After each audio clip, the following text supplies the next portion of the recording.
Are you shooting for somewhere in the middle every night, or are you trying to replicate the real well every night? I think if you're shooting for somewhere in the middle, you're cutting yourself short. We want to be above that middle line, and we've been a little bit.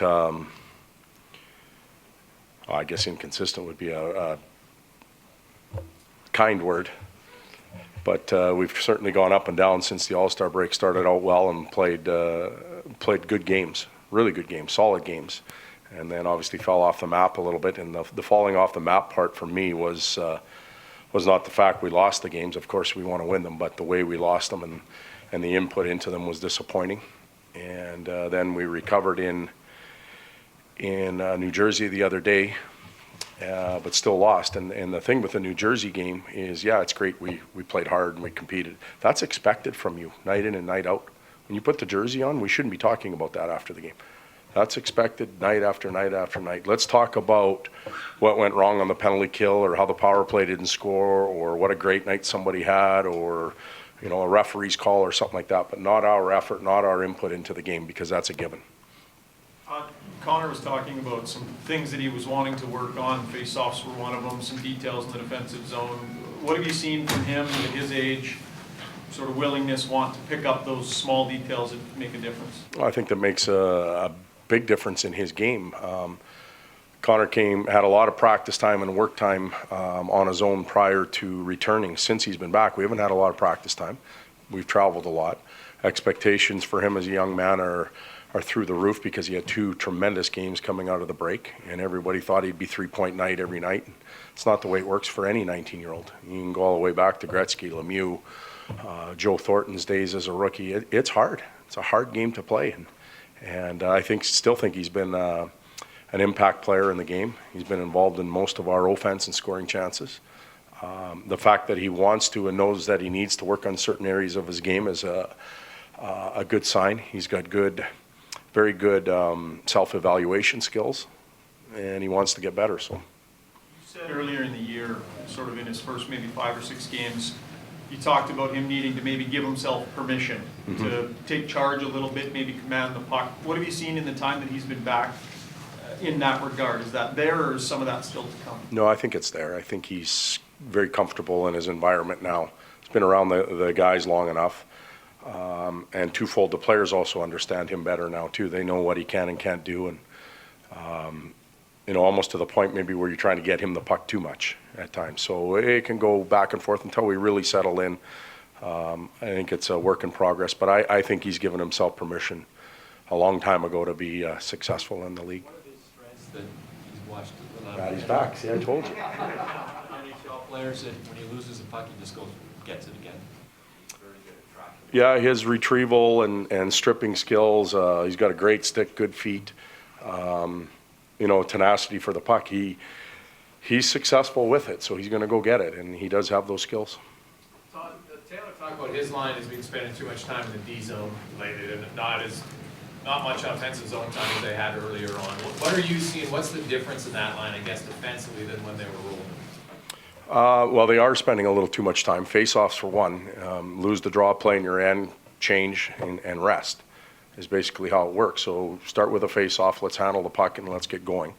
And then some of their retrieval skills, they're very good off the rush. They attack well and are creative there, but we've got to get a little more cycle time out of that group.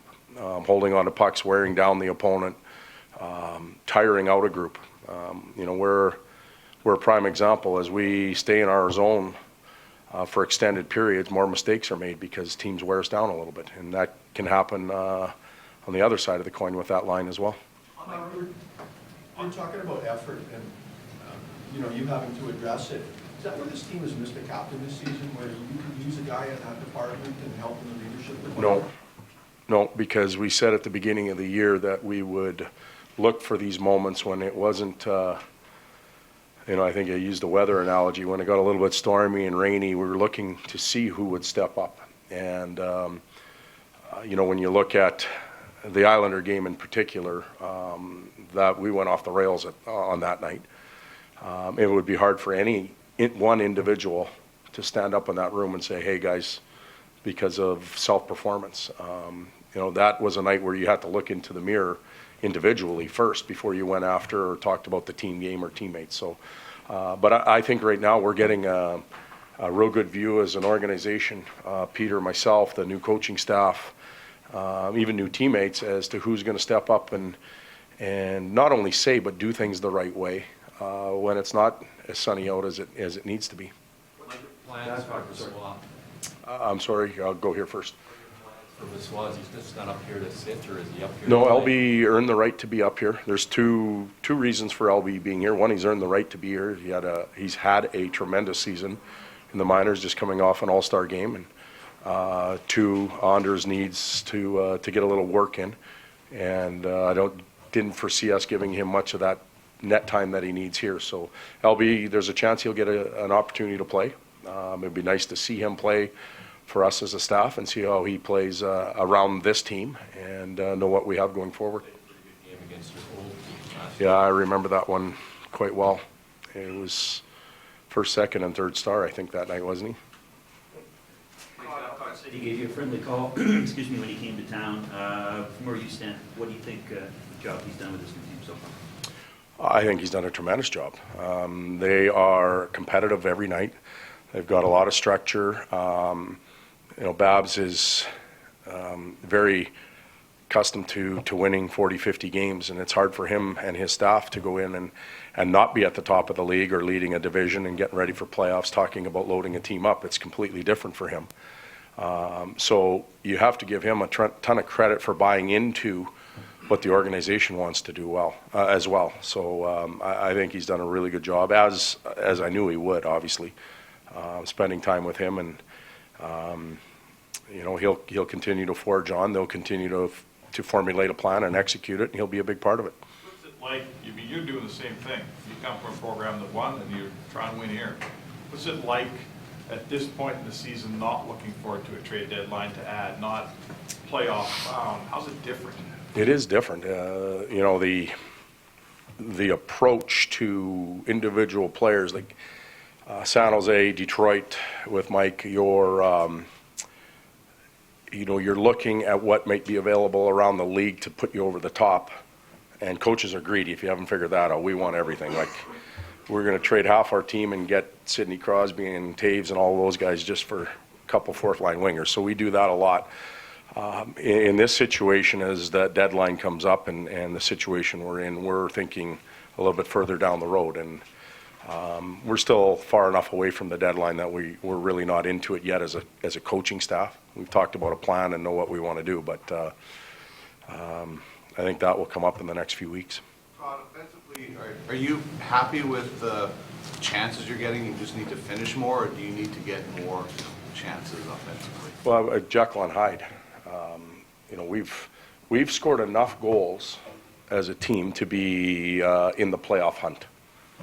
There are teams, I think we looked at it the other day, there's 7, 8 teams that are wild card teams are in the playoffs with the same amount of offensive production as we have. When I look at it as a whole, maybe you're talking about recently.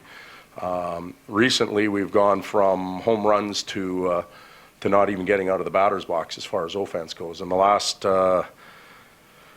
certainly the New York game, we can throw that one out because we're not even going to begin to talk about that one. But the New Jersey game, I thought we created some opportunities, had 2 breakaways right off the bat, a 2-on-1, just didn't finish. And there's not much any of us can do about that. I didn't think we shot the puck near enough against New Jersey. We had many shooting opportunities and wanted to be too cute with it. So back to volume shooting and creating second chances. Thank you. Yep.